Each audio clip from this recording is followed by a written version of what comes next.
ამ ქვეყნად ბევრი ცოდვა სწორედ ენისგან, ანუ სიტყვებისგან იწყება. ხშირად ერთი ბოროტი სიტყვაც კი შეიძლება დიდი უბედურების მიზეზი გახდეს. დაინგრეს ოჯახი, დაზიანდეს ადამიანის ცხოვრება და გაჩნდეს მტრობა. ცილის წამება ადამიანს დიდ კიბილს აყენებს. ტყვილი და ჭორი შავ ლაქას აგავს, რომელიც ადამიანს დიდხანს მიყვება. ბოროტიანა საშიში იარაღია, რადგან მას შეუძლია ადამიანის დამცირება, შეურაცხყოფა და დიდი ზიანის მიტანა.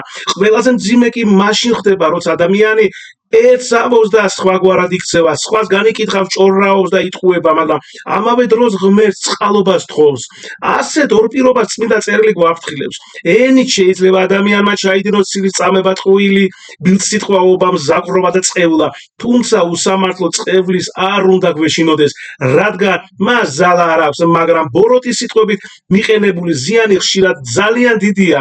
წმინდა წერილი გვასწავლის, სიკვდილი და სიცოცხლე ენის ხელში, ამიტომ უნდა ვისწავლოთ, როდის ვილაპარაკოთ და როდის დავდუმდეთ. ხშირად დუბილი უფრო ძვირფასია ვიდრე ზედმეტი სიტყვა.